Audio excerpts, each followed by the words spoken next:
Haleluya, puji nama Tuhan. Shalom. Shalom. Selamat pagi, selamat kita berkumpul kembali di dalam kasih-Nya Tuhan Yesus Kristus. Mari Bapak Ibu, sebelum kita memulai peribadatan kita pagi hari ini, kita bersama-sama tundukkan kepala, kita berdoa, kita minta hikmat dari Tuhan sehingga kita dapat beribadah dengan baik. Nama Tuhan dipuji dan dipermuliakan, dan setiap kita pulang dengan membawa berkat yang dari Tuhan. Mari kita tundukkan kepala, kita berdoa. Terima kasih Tuhan, terima kasih Engkau Tuhan yang baik, Engkau Tuhan yang ajaib. Kalau sampai pada pagi hari ini kami dapat ada di tempat ini Tuhan, ini bukan karena kuat gagah kemampuan kami, tetapi ini semua adalah karena kasih-Mu, anugerah-Mu yang melimpah di dalam setiap kami. Kami mau memuji, kami mau memuliakan nama-Mu, Allah yang baik, Allah yang dahsyat, Allah yang luar biasa, penolong kami. Terima kasih Tuhan, terima kasih. Dengan segenap hati kami, jiwa kami Tuhan, kami percaya hanya kepada-Mu saja kami berharap. Terima kasih Tuhan, terima kasih. Ini doa kami, ini ucapan syukur kami yang kami naikkan di atas satu nama yang indah, nama yang luar biasa, nama Tuhan Yesus. Terima kasih Tuhan, terima kasih Roh Kudus. Haleluya, haleluya. Amin.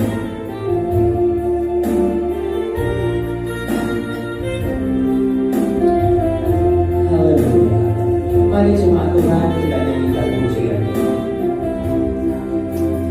Dalam segala perkara Tuhan punya rencana yang lebih besar dari semua yang terpikirkan. Apapun yang kau berbuat, tak ada maksud jahat, sebab itu ku lakukan semua denganmu Tuhan. Ku tak akan menyerah pada apapun juga, sebelum ku coba semua yang ku bisa, tetapi ku berserah kepada kehendak-Mu. Hatiku percaya Tuhan punya rencana dalam segala perkara. Dalam segala perkara Tuhan punya rencana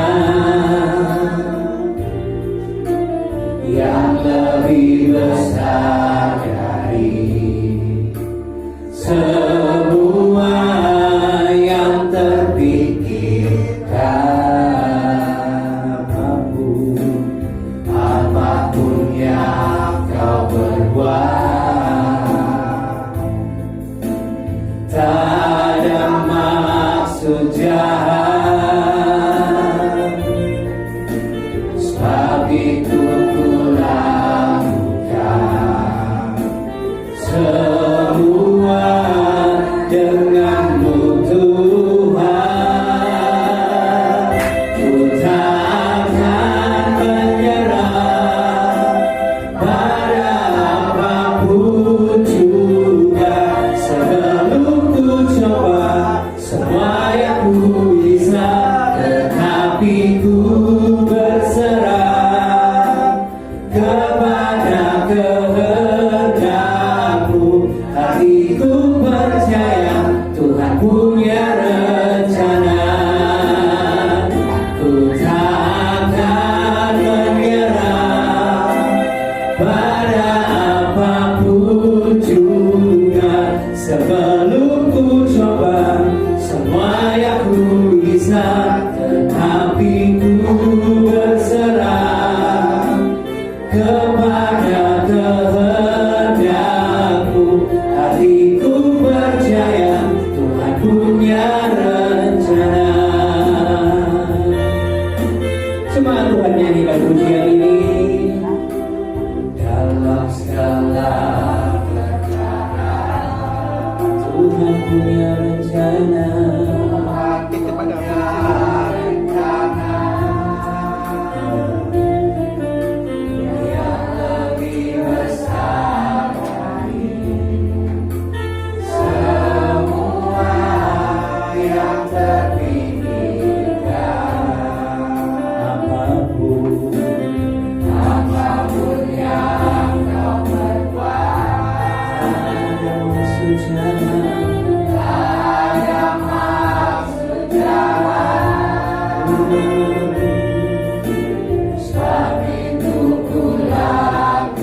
yang terbaik kau sediakan, yang terbaik kau berikan.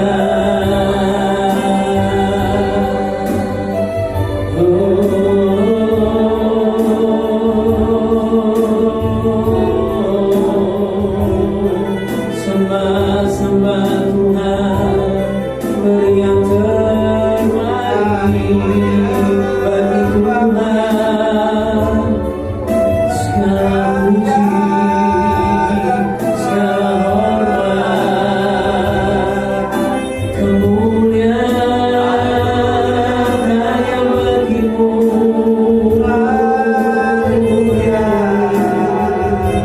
Terima kasih Tuhan, terima kasih Bapa. Haleluya, haleluya.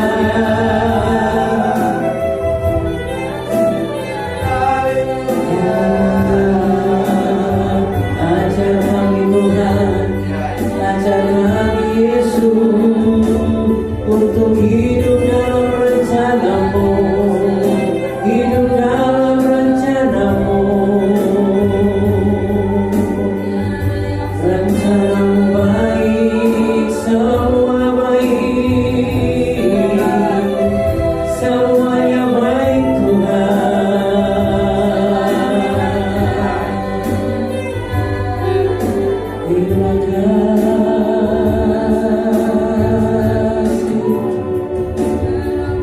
Terima kasih.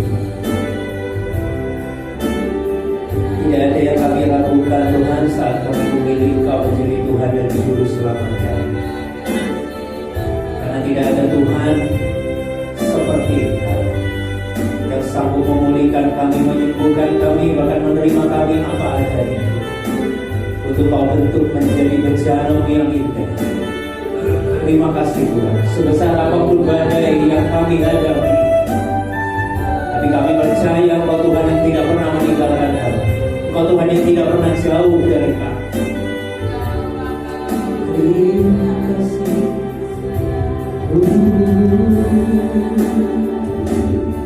Walau seribu rebah di sisiku, Kau tetap Allah menolongku. Walau 10.000 lebah di kananku, takkan ku goyah, sebab Yesus selalu Allah. Walau 1000 lebah di sisiku, Kau tetaplah penolongku. Walau 10.000 rebah di kananku, takkan ku goyah, sebab Yesus selalu. Tiada pernah ku ragukan, tiada pernah ku ragukan kasih setiamu ya Tuhan. Setiap waktu dalam hidupku, tak pernah Kau tinggalkan. Meski langit tanpa surah, awan gelap pun menghadap, hadapi badai, lewati gelombang, tak pernah Kau tinggalkan diriku. Semua katakan, walau 1000 rebah di sisiku, Kau tetaplah Allah.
diriku yang dilindungi Tuhan katanya.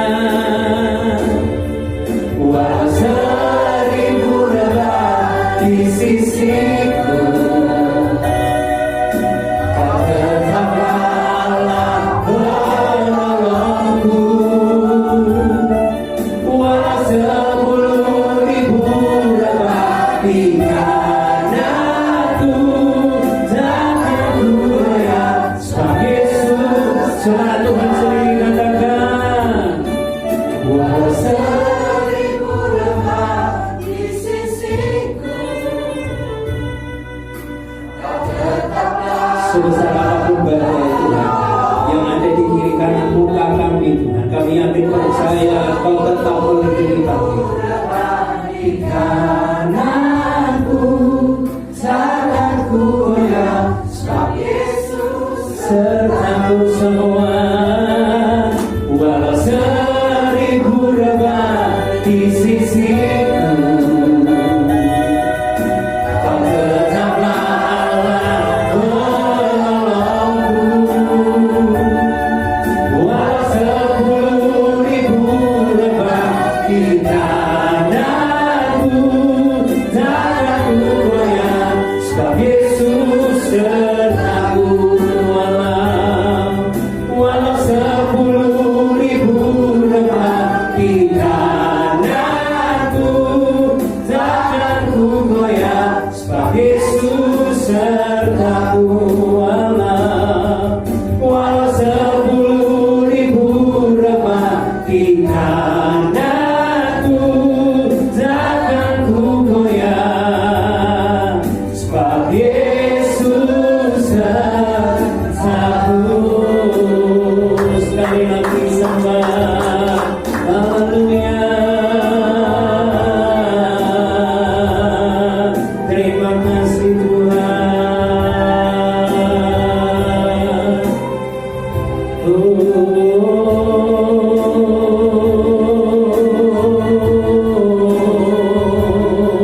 Terima kasih.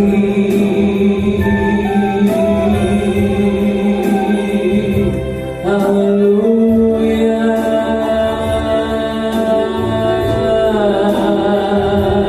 Apapun pergumulan Bapak Ibu jemaat Tuhan di tempat ini, yakin percaya perlindungan Tuhan tidak pernah undur dari setiap kita.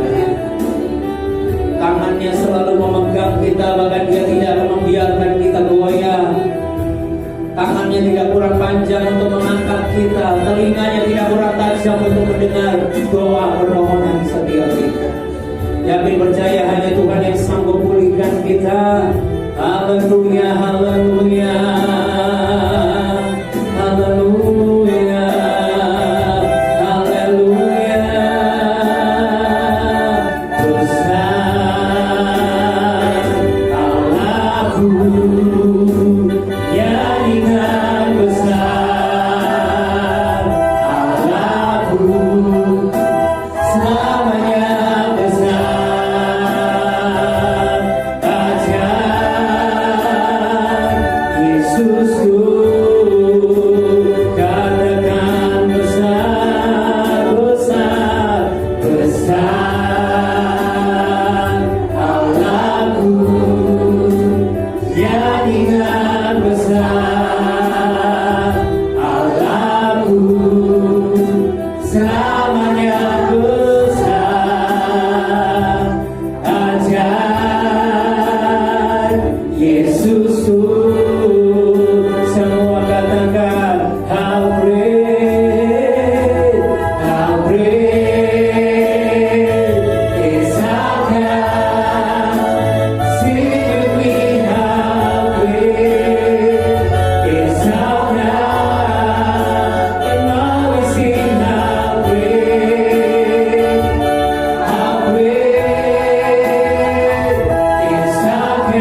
praise is our God. Haleluya.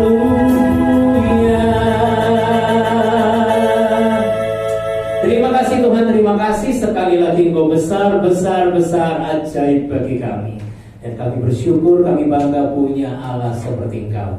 Terima kasih Tuhan, sebentar lagi kami akan mendengar Engkau berbicara bagi setiap kami, urapi kami, hati kami, sehingga kami dapat menerima firman-Mu. Engkau buka hati kami, telinga kami, jadikan hati kami tanah yang subur, sehingga pada saat benih firman-Mu ditabur, nama-Mu saja yang dipuji dan dipermuliakan. Hamba-Mu Tuhan, yang sudah Engkau persiapkan, tutup bungkus dengan kuasa darah-Mu, mulut bibir lidah hamba-Mu, apapun yang beliau sampaikan semua berasal daripada-Mu.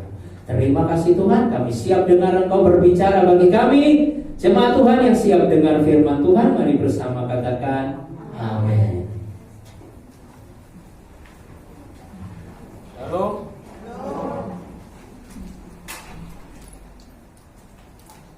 Bapak Ibu, kita akan belajar bersama-sama kebenaran firman Tuhan di dalam 1 Yohanes 4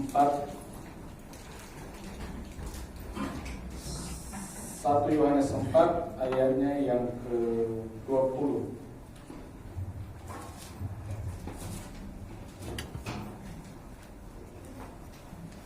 1 Yohanes 4 ayat yang ke-20, saya akan membacakan, Bapak Ibu bisa memperhatikannya.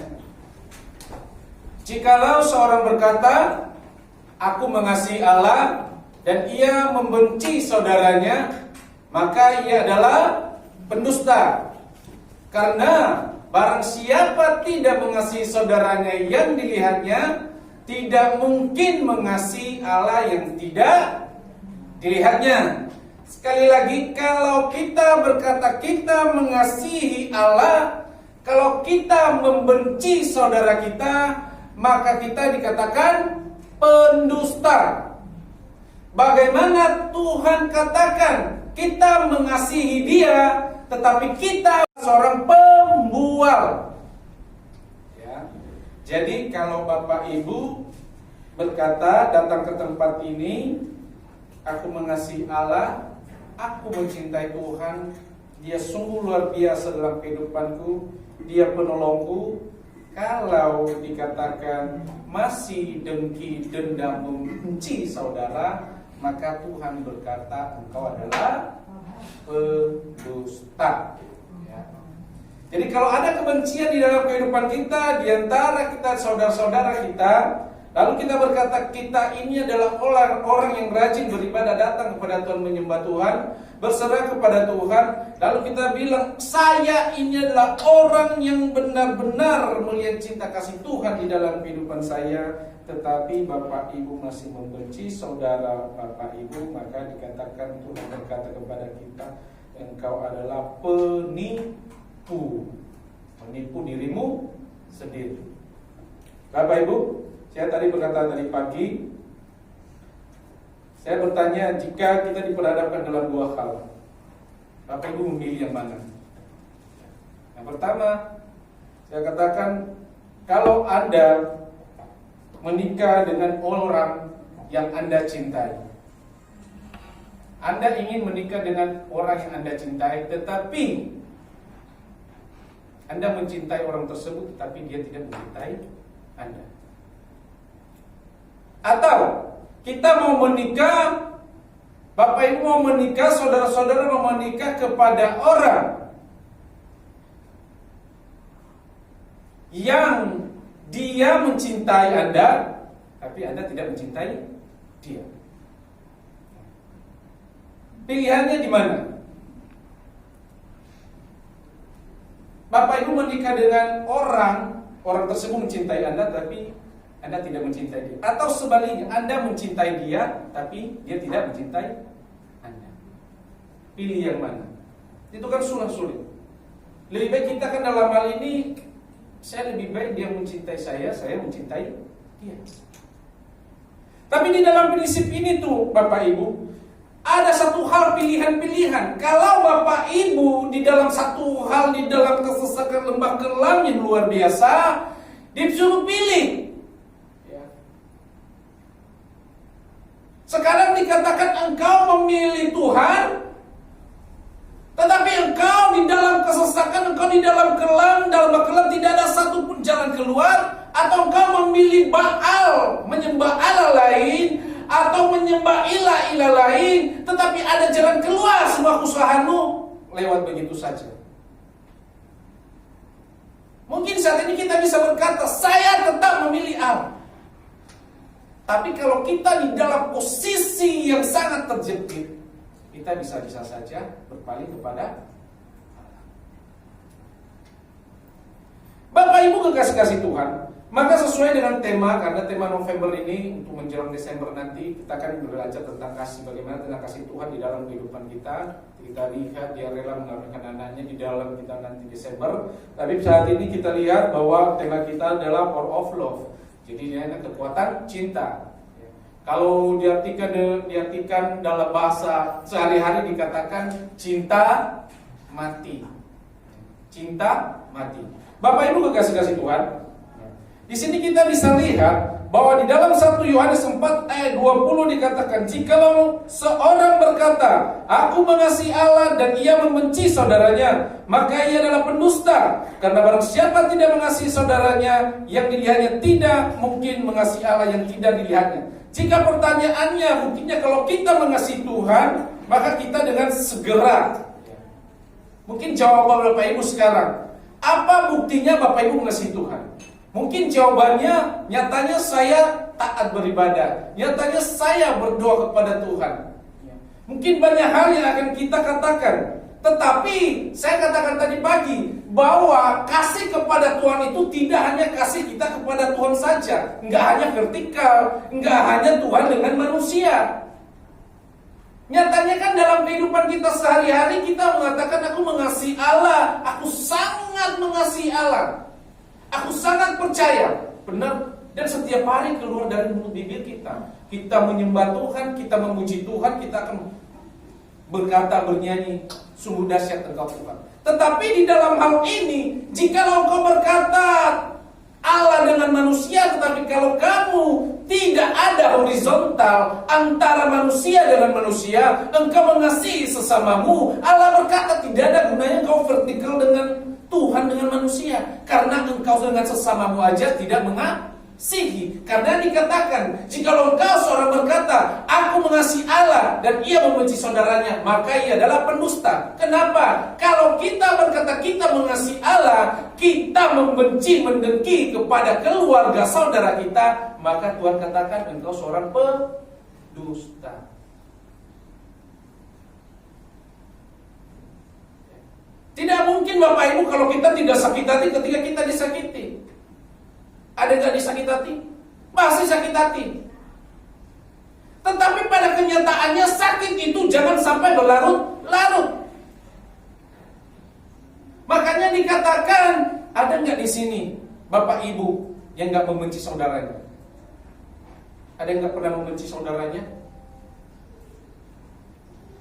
Berarti kalau nggak pernah membenci saudaranya, berarti dia sungguh mengasihi Allah. Kalau dia membenci saudaranya, apa dia juga tidak mengasihi Allah? Kita selalu punya cukup banyak alasan bahwa ketika kita berkata saya punya hak untuk membenci seseorang. Iya benar. Kalau Tuhan berkata, pertanyaannya bagi kita sekarang, engkau membenci saudaramu, iya apa tidak? Jawabannya adalah iya apa tidak. Lalu kita nggak akan sampai kepada jawaban tersebut Bapak Ibu. Kita akan mencari alasan-alasan lain. Kenapa? Engkau mengasihi atau membenci saudaramu? Pertanyaannya bagi kita, iya apa tidak? Bapak Ibu jawab, iya apa tidak? Jawabannya masih begini. Begini sih, karena begini sih, dia melakukan begini sih. Banyak aja yang kita cari celah. Padahal jawabannya engkau mengasihi apa? Tidak. Lalu kita cari alasan supaya kenapa kita mengasihi dia, kenapa kita tidak mengasihi dia. Pertanyaannya sekarang, apakah begitu cara kita juga kepada Allah? Ketika kita mengalami gini, kita mengasihi dia. Ketika kita mengalami, kita nggak mengasihi dia. Kan sama seperti itu. Makanya Tuhan katakan, engkau adalah pendusta. Bapak Ibu kasih dalam nama Yesus Kristus. Jadi di sini kita lihat pertanyaan selanjutnya adalah, adakah, ya, pertanyaan selanjutnya, adakah di antara kita adalah seorang pembunuh? Pembunuh di sini bukan hanya membunuh secara fisik, Bapak Ibu. Ya, karena dikatakan di 1 Yohanes 3:15, setiap orang yang membenci saudaranya adalah seorang pembunuh manusia. Dan kamu tahu bahwa tidak ada seorang pembunuh yang tetap memiliki hidup yang kekal di dalam dirinya. Menyatakan bahwa jika di antara kita membenci, jika di antara kita dengan saudara kita melakukan apapun, kita adalah pembunuh. Jadi di sini bukan dikatakan kita harus membunuh secara fisik, tetapi engkau membunuh secara pikiran, engkau membunuh usaha pekerjaannya, engkau membunuh karakternya. Ketika engkau mengata-ngatai dia, ketika dia secara lagi jatuh, engkau tambah menjatuhkan dia. Itu namanya membunuh. Membunuh di sini bukan membunuh dengan pisau, menikam, tidak. Tapi membunuh pikirannya, membunuh kehidupannya, membunuh pandangan-pandangan ide gagasan yang ada di dalam dirinya. Ketika dia mau bangkit, engkau menjatuhkan dia. Itulah engkau saudara-saudaramu. Lalu engkau berkata, datang, aku mengasihi engkau Tuhan. Lalu Tuhan berkata, engkau pembual, engkau pendusta, engkau pembunuh. Nah, kalau Bapak Ibu kesini tadi sedang menjatuhkan saudaranya, sedang mengata-ngatai menjatuhkan saudaranya lagi jatuh, tambah dijatuhkan, mengata-ngatai saudaranya, lalu datang ke sini yang katakan kepada Tuhan, aku mengasihi engkau Tuhan. Lalu Tuhan katakan, engkau pendusta, benar? Itu saja yang engkau lihat, engkau membunuh. Apalagi aku, Allahmu yang tidak kelihatan, engkau berkata, aku mengasihi engkau. Benar Bapak Ibu? Kita berkata, aku mengasihi engkau, itu yang kelihatan loh. Yang gak kelihatan, bagaimana kita berkata, aku mengasihi engkau? Tuhan berkata yang tidak kelihatan, aku kamu nggak mengasihi.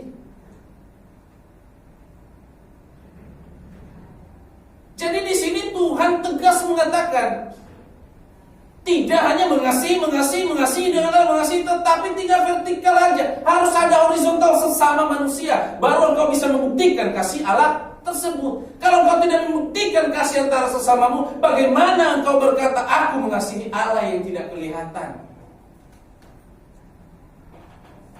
Bapak Ibu kekasih-kasih Tuhan, maka di sini kita bisa melihat Bapak Ibu, ya, siapa yang punya potensi besar yang dapat menyakiti hati kita.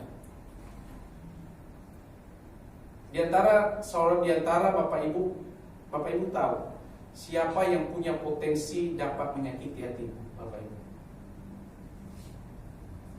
Yang punya potensi besar adalah suami istri, benar? Orang terdekat, anak, apalagi menantu, apalagi mertua, gitu. Itu saling ada cekcok. Yang saya dengar kebanyakan itu cekcok itu antara mertua dan menantu. Bingung. Makanya saya ada ilustrasi menantu vs mertua, menantu dan mertua. Kita lihat, ada satu ilustrasi tadi tadi pagi Bapak Ibu. Nah, suatu saat ini menantu ini tidak kuat dengan omongan mertuanya. Karena mertuanya selalu mendominasi semuanya. Apa yang dia lakukan salah. Yang benar aja salah, apalagi yang salah, yaitu yang benar aja sudah salah. Kita masak air aja dibilang sama ibu mertua gosong. Itu masak air gosong, bingung. Jadi segala macam yang kita lakukan adalah salah, sangat buruk di matanya. Maka suatu saat menantu ini mengambil satu keputusan untuk melampiaskan sakit hatinya, kebenciannya kepada ibu mertuanya ini. Lalu ia datang kepada saudara dari pamannya ini, ayahnya, teman dari ayahnya ini adalah seorang pamannya. Dia adalah seorang perakit ramuan-ramuan. Lalu dia datang ke sana. Dia datang untuk curhat, menyampaikan apa yang menjadi kendala, apa yang menjadi kedengkian di dalam dirinya. Dia berkata kepada si pamannya ini, dia memohon supaya pamannya ini mau memberikan bubuk racun untuk diberikan kepadanya, karena bubuk racun itu dia akan berikan kepada ibu mertuanya. Kenapa? Supaya ibu mertuanya ini mati. Setelah berpikir sejenak, maka dengan senyum bijak sang paman ini berkata kepadanya, baik, saya akan melakukan segala kesanggupan itu, saya sanggupi semuanya, tetapi ada satu syarat yang harus engkau penuhi ketika saya memberikan bubuk tersebut. Ya. Sambil memberikan sekantong bubuk itu kepada perempuan tadi, sang menantu tadi, maka sang paman berpesan begini, nah, untuk menyingkirkan mertuamu, kamu jangan memberi racun itu sekaligus. Kenapa? Karena nanti ketahuan, ya kan? Langsung mati, ketahuan mati. Tetapi dikatakan di sini, kamu memberikan racun itu sedikit demi sedikit supaya reaksinya tidak cepat. Ya. Jadi ketika dia mau minum, ketika dia mau makan, berikan supaya orang nggak curiga. Ya. Karena itu, maka saya akan memberikan ramuan itu.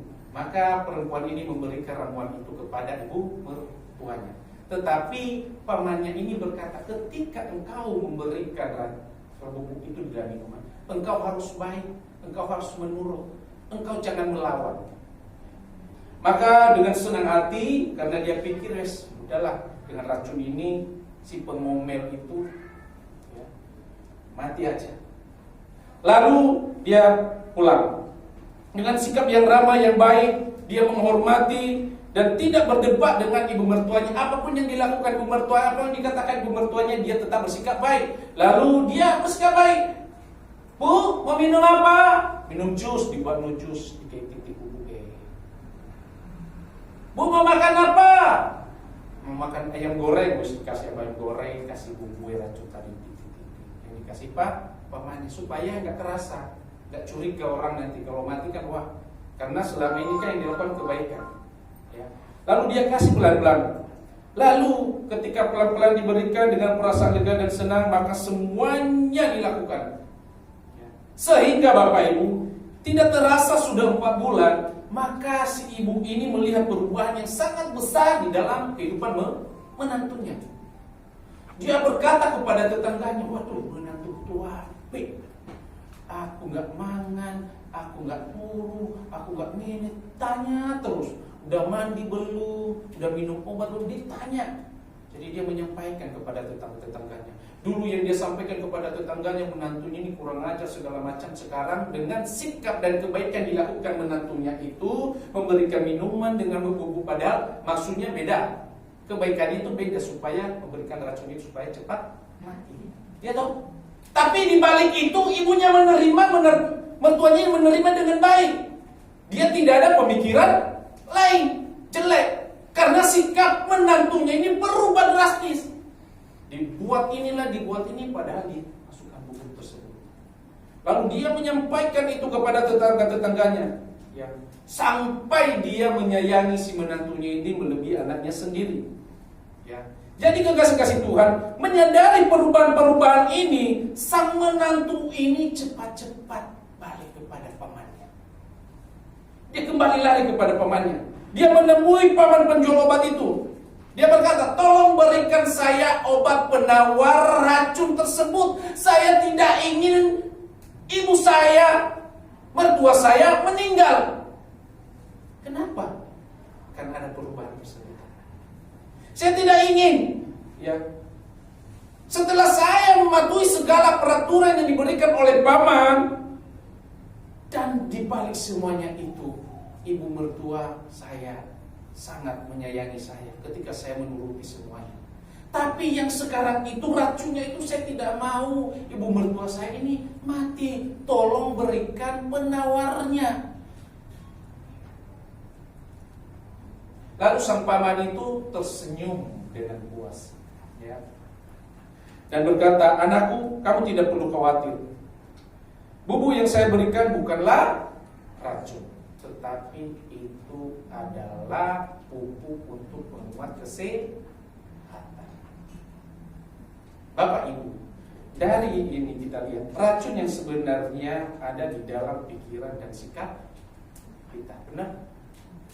Sebenarnya kalau kita berbuat baik dari awal dengan tanpa memberi racun itu pun sudah ada perubahan. Tetapi racun itu ada di dalam sikap dan pikiran kita sudah dibentuk. Sehingga kebencian dendam yang ada, yang kita lihat kebaikan itu pun kita lihat kejahatan. Sebaik apapun orang kepada kita, kita tetap menolak kebaikan itu dan kita tetap berkata dia itu jahat. Karena racun itu sudah ada di dalam pikiran. Jadi kekasih-kasih Tuhan, sebenarnya kita lihat di sini cerita ini mengajarkan kepada kita betapa luar biasanya kekuatan kasih dan kekuatan perhatian itu. Kasih itu mampu meluluhlantakkan segala sesuatu. Amin. Jadi kalau kita sekarang bercerita kepada teman-teman kita, saudara-saudara kita tentang kasih, tetapi kita tidak mempunyai kasih, bagaimana kita katakan kita mengasihi Allah? Karena dikatakan bahwa kasih dan perhatian mendatangkan kepedulian, mendatangkan ketulusan, mendatangkan kerelaan, mendatangkan pengorbanan. Makanya dikatakan ketika istrimu ngomel, atau ketika kita ngomel, kadang-kadang kan di situ kan sedang ngomel.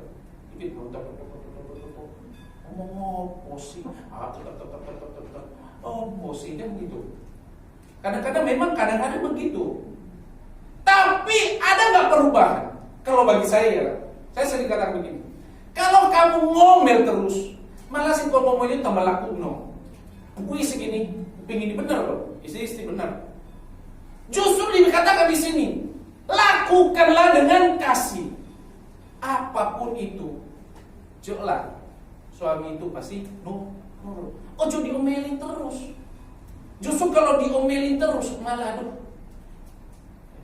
Makanya dikatakan apapun itu lakukan dengan kasih. Maka perubahan itu akan ada di dalam. Makanya kalau kepada anak-anak kita ngomel gini. Tapi kalau kita menunjukkan dengan kasih, berubah nggak itu? Mau berubah. Karena kasih itulah yang mengubah segalanya. Kalau kita berkata sekarang kasih mengubah segalanya, kenapa kita nggak bisa melakukannya di dalam keluarga kita? Kenapa kita harus ngomel-ngomel? Kenapa kita harus berantem? Iya kan? Padahal sudah tahu kasih itu yang mengubah segalanya. Ya. Jadi Bapak Ibu kasih Tuhan, kita lihat. Oleh karena itu, saya katakan tadi ada pertama di ayat di ibadah pertama tadi. Oleh karena itu setiap kita yang mengatakan bahwa Tuhan aku mengasihimu haruslah memiliki ciri-ciri sebagai berikut. Yang pertama tadi saya sudah katakan hidup berbuat baik kepada siapapun. Hidup berbuat baik kepada siapapun. Di dalam Matius 5 ayat 4 sampai 47 dan nanti ada di dalam Roma 12 ayat 17 sampai 21. Di sini perintah Tuhan sungguh dahsyat, yaitu kasihilah sesama manusia, bahkan dikatakan musuhmu.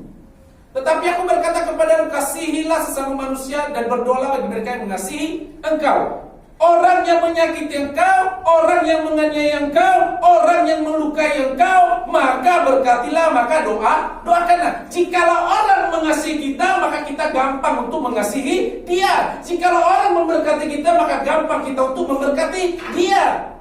Tetapi Tuhan berkata, jikalau orang menyakiti engkau, jikalau orang menganiaya engkau, melukai engkau, maka berdoalah dan berkati dia. Amin. Saya sudah katakan sebelumnya, orang kalau doanya beda, sebelum saya sudah katakan orang doanya beda. Kalau dia sudah dianiaya, sudah disakiti, sudah dilukai, maka doanya begini Bapak Ibu, Tuhan engkau Allah yang luar biasa, engkau Allah yang sanggup dan mampu membalaskan setiap apa yang dilakukan kepada saya. Engkau Allah yang sanggup, Tuhan. Saya serahkan sepenuhnya kepada engkau. Pembalasan ada di tanganmu, ya toh? Loh, benar kan? Kita berdoa pembalasan di tangan Tuhan.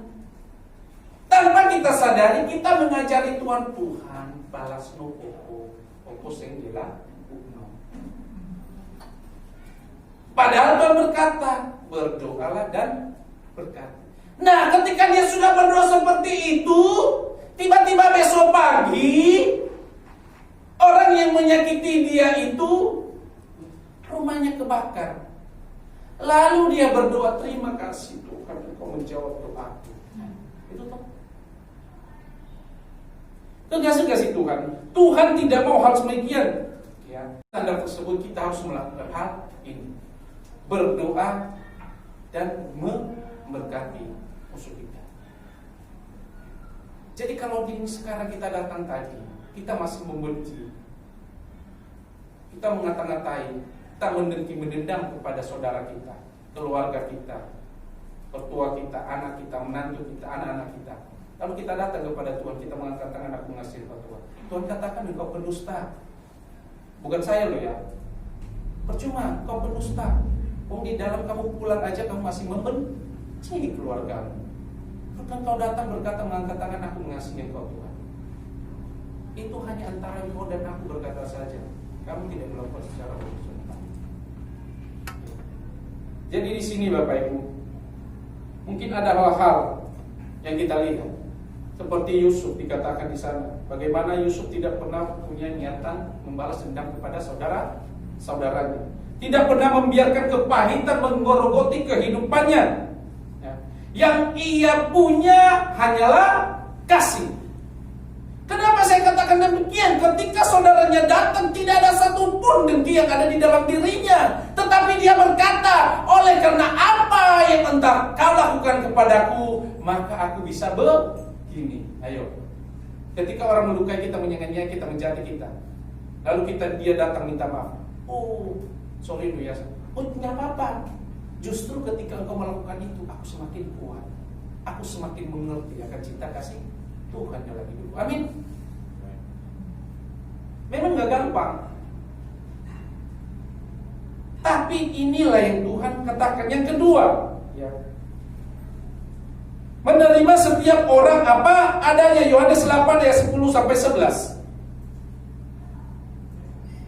Kita mau menerima orang apa, tetapi Yohanes 8 ayat 10 sampai 11. Lalu Yesus bangkit berdiri dan berkata kepadanya, hai perempuan, di manakah mereka? Tidak adakah seorang yang menghukum engkau? Jawabnya, tidak ada Tuhan. Lalu kata Yesus, aku pun tidak menghukum engkau. Pergilah dan jangan berbuat dosa lagi, mulai dari sekarang. Ketika Tuhan Yesus diperhadapkan pada suatu kasus ini di mana didapati perempuan ini melakukan atau sedang berzina. Tuhan hanya mengatakan siapapun yang tidak pernah berdosa silakan melempari dia batu pertama kali. Ini tentang pengampunan, ini tentang kasih loh Bapak Ibu. Sebelum kita melarang nanti masuk Natal kita ngomong tentang kasih Tuhan. Tapi kita dulu ngomong tentang kasih sesama manusia, sehingga kita tahu nanti kasih kita di bulan Desember, kasih Tuhan di dalam kehidupan kita. Kita lihat di sini, dan ternyata dikatakan tidak seorang pun yang melempari, bahkan semuanya mundur meninggalkan perempuan itu. Intinya di sini Tuhan tidak menghukum, tetapi memberikan pengampunan. Tuhan tidak menghukum karena dia mengasihi dan dia memberikan pengampunan. Tuhan mengajarkan kita untuk menerima setiap orang apa adanya, bukan ada apanya, tapi apa adanya. Kita manusia tidak sempurna, maka oleh karena itu kita pun mau semakin hari semakin sempurna di dalam Tuhan. Yang kedua kita lihat ketika Bartimeus dengan Zakheus, dia dikatakan di sini Tuhan tahu bahwa ia adalah seorang pemungut cukai. Dia tahu ini dia seorang pemungut cukai, dengan seorang pemungut cukai ini dengan paradigma yang tidak benar, memeras orang lain. Tuhan tahu itu.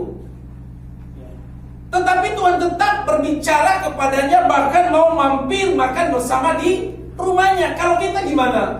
Ojo, wis gak kena itu. Yo cuma mampir itu loh. Orang berdosa itu. Tadi malam begini, kan kita begitu. Tapi Tuhan mengajarkan ini loh. Paradigma ini tidak benar.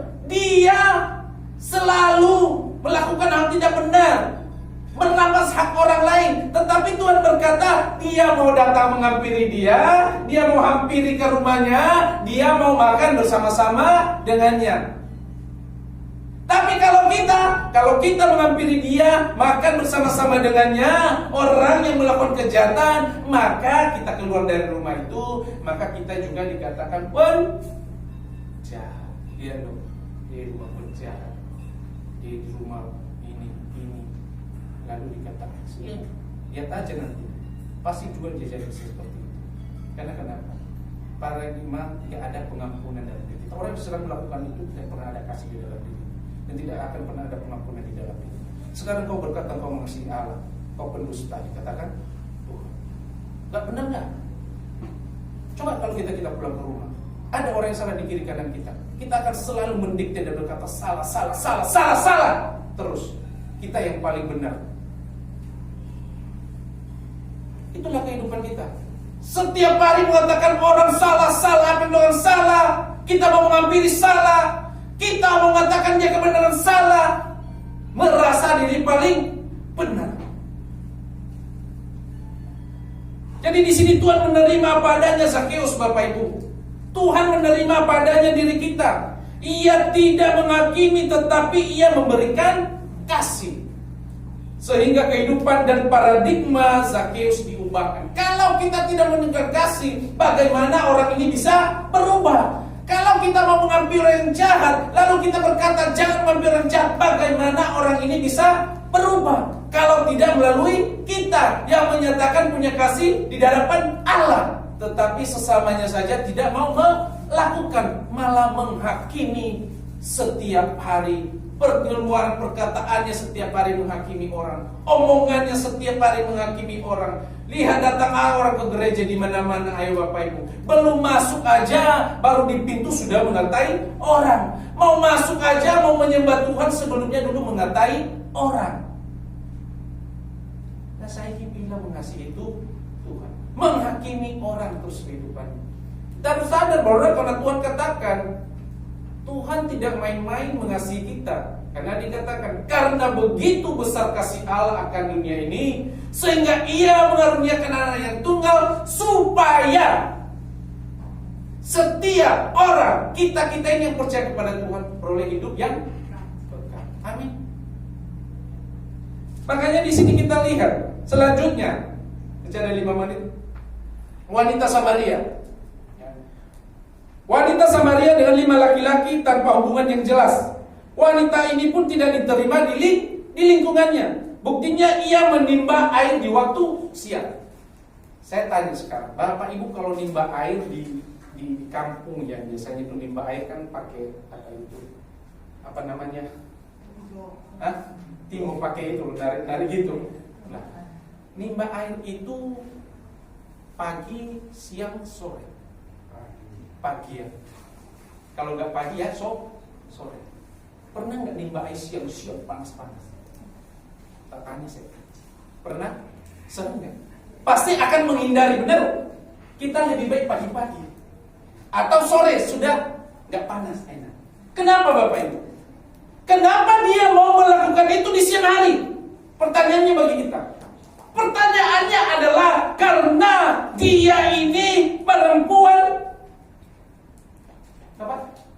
berdosa. Kenapa dia di siang hari? Supaya dia malu ketemu orang-orang di sekitarnya. Ketika tidak ada orang, dia mau menimba air supaya tidak ketemu orang.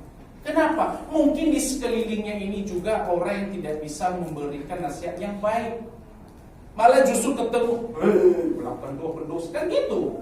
Jadi ketika siang hari pagi rame orang, sore rame orang, lebih baik siang hari menyendiri mengangkat air. Gak ada omongan-omongan yang berubah. Dari si wanita tidak berubah karena di sekelilingnya bukan orang yang membangun.